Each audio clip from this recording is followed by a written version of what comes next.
Bem, meu nome é Renata Nogueira da Silva e fui convidada para falar da intersecção de dois lugares que me constituem e dos quais me orgulho muito. Falo a partir das minhas experiências do candomblé e das minhas experiências como professora. Do candomblé, falo como Iasominaye, que significa a mãe que protege e me conduz na terra. Sou Ekede de Oiá, da casa Ilê Alaquetu Ijobá Axé Oiá e Ogum, filha do pai Renato de Oiá e Ogum. Nossa casa é vinculada à casa Oxumaré. Peço a bênção ao meu pai PC, ao meu ancestral Babá Calbaqueci e ao pai Renato. Bem, como acadêmica, sou professora doutora Renata Nogueira da Silva e venho atuando como formadora de professores na Escola de Formação de Professores, conhecida como EAP, no Distrito Federal. Eu preparei um texto porque eu costumo falar muito. E ao falar muito, eu conto muitas histórias. E ao contar muitas histórias, eu faço muito rodeio. E ao fazer muito rodeio, eu costumo me perder. Então eu vou falar do meu texto. E nesse texto eu farei algumas intervenções para que vocês consigam entender aquilo que eu venho falar para vocês. Eu separei 2 casos.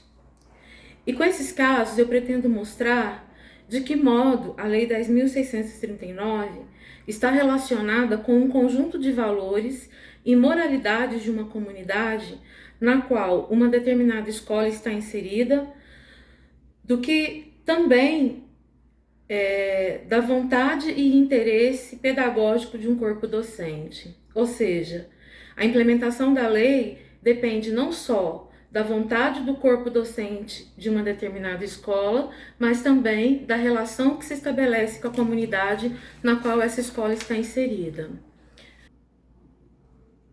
Então eu trago 2 casos com os quais pretendo mostrar de que modo a aplicação da Lei 10.639 está relacionada com um conjunto de valores e moralidades que ultrapassam a vontade e o desejo de um conjunto de um corpo docente. Ou seja, a implementação da lei não depende apenas da comunidade escolar que atua na escola. Ela depende também da comunidade que está fora da escola. Caso 1. O ano era 2006. A escola estava localizada no Lago Norte, de Brasília. Uma zona privilegiada geograficamente e ocupada basicamente por uma população de classe média e classe média alta. Mas os alunos que estudavam lá, evidentemente, numa escola pública, não eram basicamente os alunos que viviam no Varjão. O caso 1. O caso 1 aconteceu no Centro Educacional do Lago Norte, em Brasília. A escola estava localizada no Lago Norte, mas a comunidade escolar que estudava nessa escola era basicamente do Varjão. O Varjão é produto de várias ocupações territoriais e passou por vários tipos de violências e opressões. Se Brasília, 1/3 da população do Distrito Federal se declara protestante, e não é à toa que o dia 30 de novembro se comemora o Dia do Evangélico, no Varjão esse número ainda é maior. E talvez essa religiosidade ela se tornou cada vez mais evidente na escola, né? Em 2005, eu tomei posse como professora em Brasília e tomei posse nessa escola. E fiquei lá durante 7 anos. E lá desenvolvi vários projetos. E projetos na escola, quando se desenvolve em parceria, a possibilidade de sucesso é bem maior. E por isso aqui cito o nome de alguns desses colegas. Shirley, Tiago, Isabel, e todos esses projetos apoiados pela diretora da época, Gleides Mar, que buscavam implementar a Lei 10.639. Começamos um projeto de dança e sociologia no contraturno.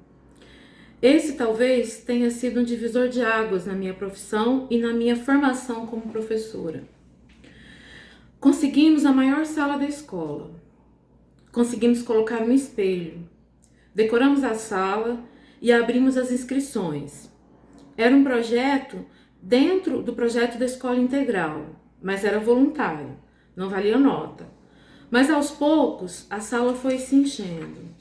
A dinâmica do projeto era a seguinte: na primeira parte do encontro, nós discutimos um trecho da música, escolhida para a coreografia, que era do universo afro-brasileiro. A primeira música foi uma música muito cantada na época, no axé, que era Elegibô. Depois, a professora de educação física, uma colega, Isabel, estimulava a elaboração de movimentos para a criação da coreografia.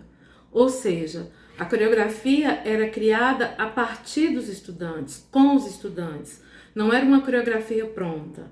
Mas antes disso, havia um bate-papo com os estudantes que levava para o universo dos estudantes muitos elementos da cultura afro-brasileira. O objetivo final nem era o espetáculo, mas era viver, sentir, conhecer um pouco daquele universo que era para os estudantes muito exótico e ao mesmo tempo muito curioso. O projeto foi crescendo, todo mundo queria dançar, todo mundo queria falar de sociologia. E um dia a diretora me interpelou e disse: Renata, e eu disse: tem uma pessoa querendo falar com você. Mas olha, aí quando ela chegava daquele jeito, eu já sabia que não era uma coisa muito agradável, né? Você não é obrigada a receber, porque não é um responsável por aluno, não é pai de aluno. Eu falei: mas fica a seu critério. Ela disse. Eu falei: então quem é? Eu chamava ela de loira. Eu falei: então quem é a loira? É o pastor. Respirei fundo e disse: agora eu não vou recebê-lo, porque eu estou no meu horário de regência. Mas amanhã, no meu horário de coordenação, você pode marcar. A diretora ficou vermelha, evidentemente, porque pensou: briga na certa. Mas, como ela defendia a escola e os projetos, ela marcou a reunião. Fui para a biblioteca, peguei todos os livros do FNDE que usávamos no projeto. Cheguei em casa, imprimi a LDB, imprimi a Lei 10.639, tomei muito suco de maracujá. Naquela época eu ainda não era iniciada e nem tomava remédio. Imaginava que ele levaria a Bíblia. Eram mais ou menos uns 15 livros. Coloquei na mochila e chegando na escola coloquei todos os livros na mesa da diretora. A diretora, né, com todo aquele jeito: Renata, vai com calma, você não precisa recebê-lo, mas não precisa ficar nervosa. Eu falei: eu sei, não precisa ficar preocupada. Ela pegou na minha mão e o pastor pegou na minha mão e disse: a paz do Senhor, minha filha. E eu respondi: boa tarde, tudo bem, pastor? A diretora então introduziu, agradeceu e reiterou várias vezes que aquela reunião era uma concessão, uma vez que eu não tinha obrigação de recebê-lo. Comecei desejando boas-vindas ao pastor, dizendo que era um prazer tê-lo na escola para conhecer um pouco do projeto. E perguntei o que estava incomodando ao pastor. E ele disse: a senhora conhece a Bíblia? A senhora sabe o que diz a Bíblia sobre esses orixás que a senhora está ensinando para as minhas ovelhas? Referindo aos meus alunos e alunas.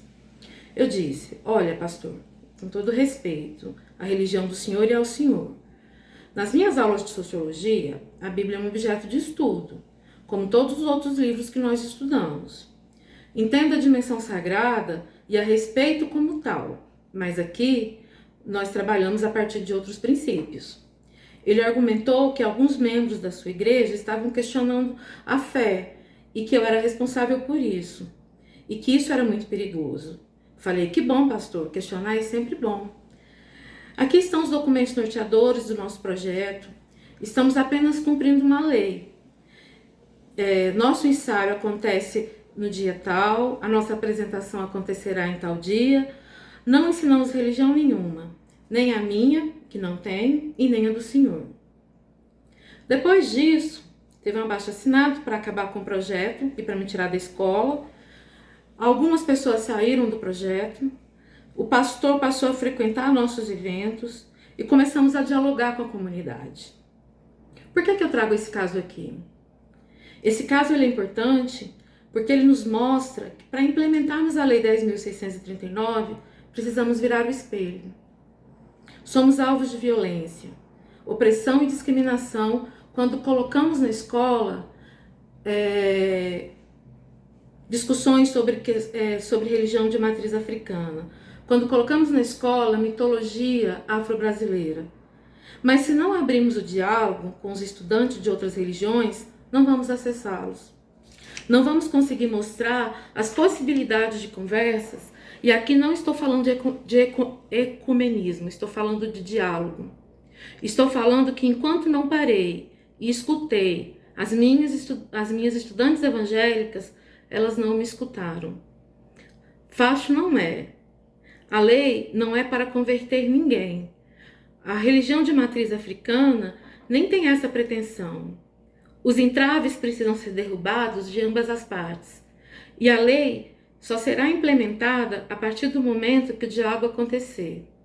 Esse é o primeiro caso. Bem, como eu relatei no primeiro caso, a importância da coletividade para que a lei seja implementada, né? E por isso eu quis mencionar o nome das pessoas com as quais eu trabalhei na escola, né? E a minha gratidão àquela equipe, principalmente a diretora daquela época, né? A professora Gleidismar, aos meus colegas daquela época, né? Então, eu acredito que a implementação da lei acontece no coletivo, e não diferente ao segundo caso. O segundo caso, ele acontece em 2019, mas agora eu trago um caso na formação de professores, né?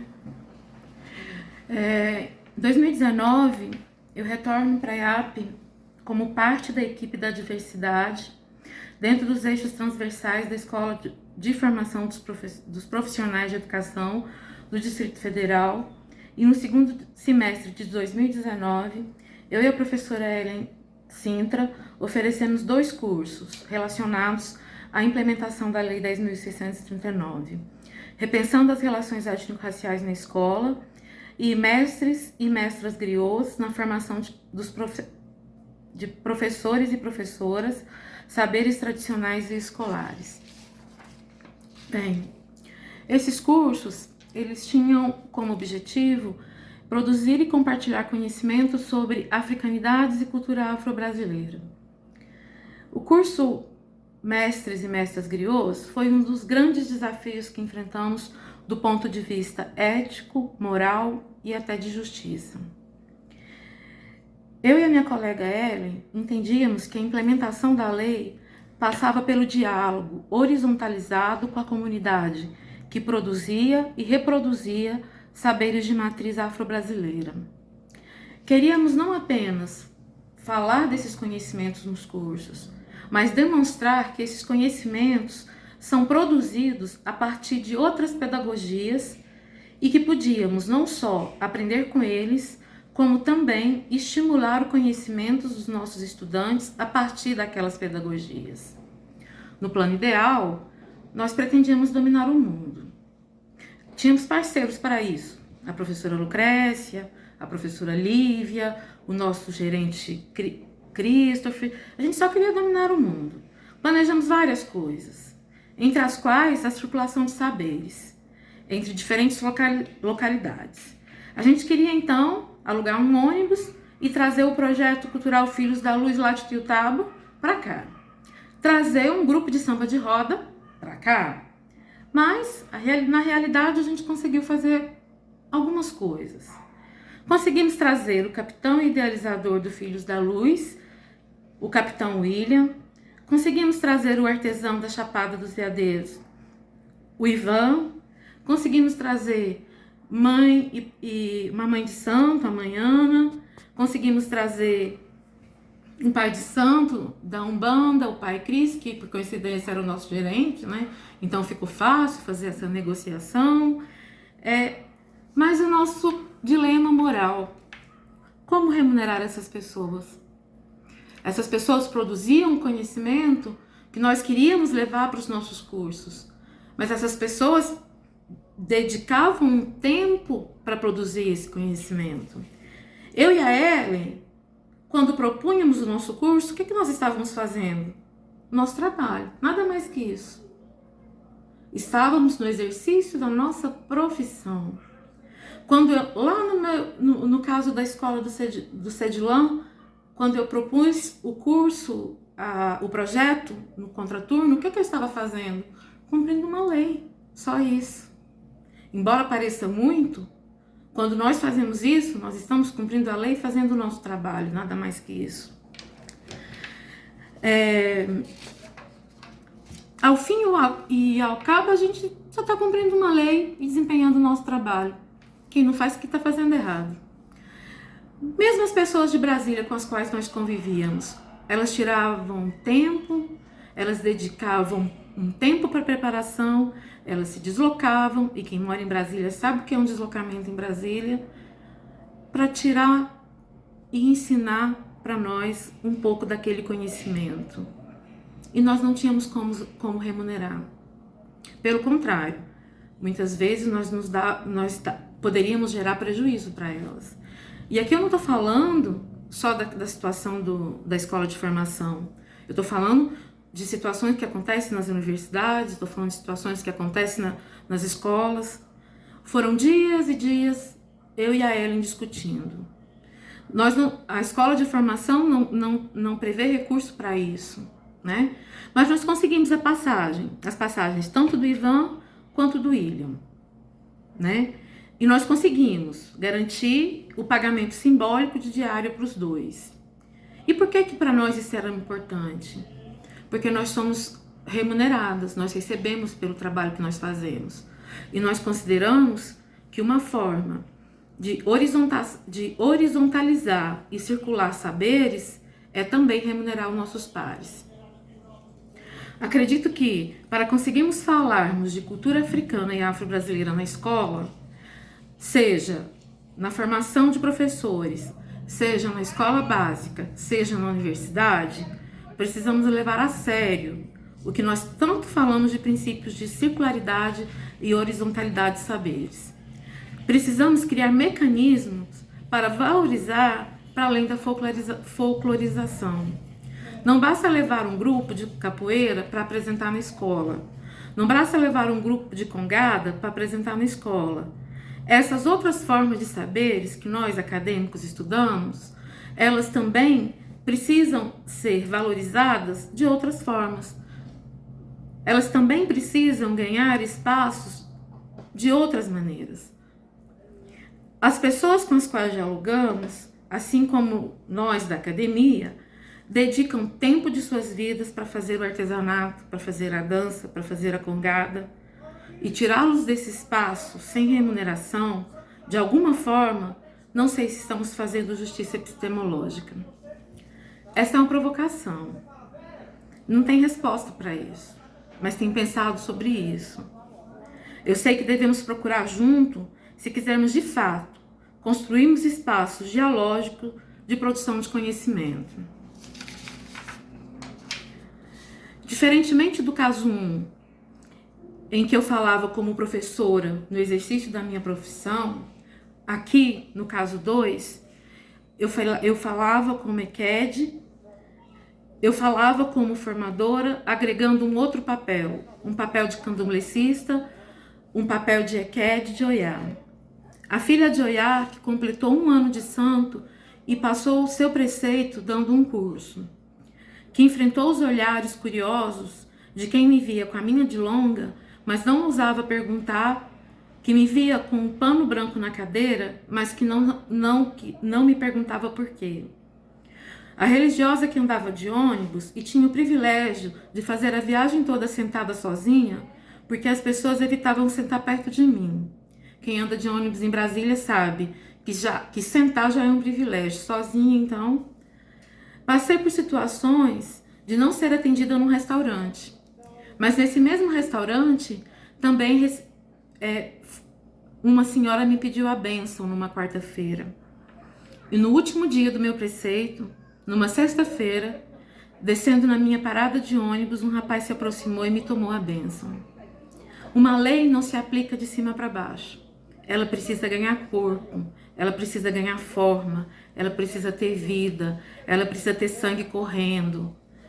E quando nós entendermos nosso papel de educadores e educadores, e quando nós entendermos que o nosso ofício se aproxima daquele congadeiro, daquele artesão, daquele pai, daquela mãe de santo, nós vamos removendo os entraves e vamos construindo possibilidades de diálogo. Bem, quero agradecer a Mical pelo convite, né, que foi feito há um ano atrás.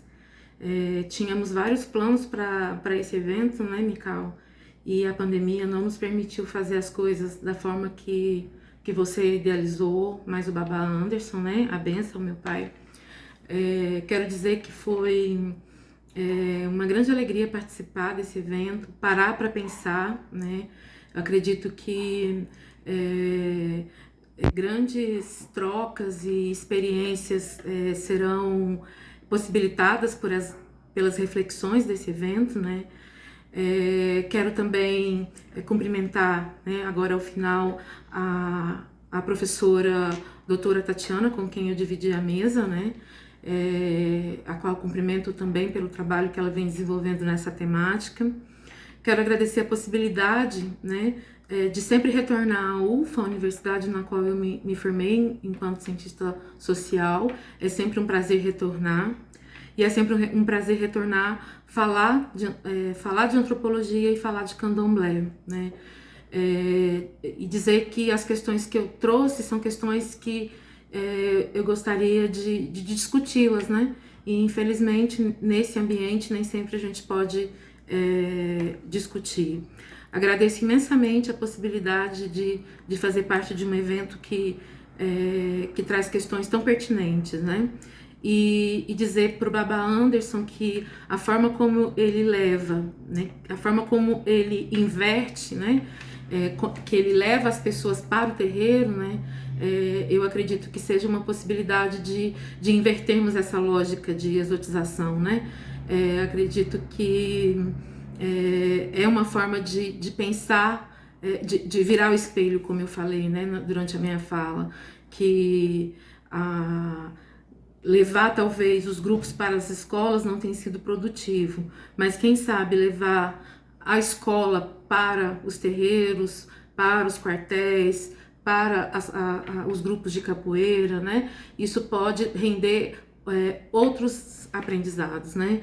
Então, quero parabenizá-lo pela experiência desse trabalho e agradecer a oportunidade de estar aqui, né?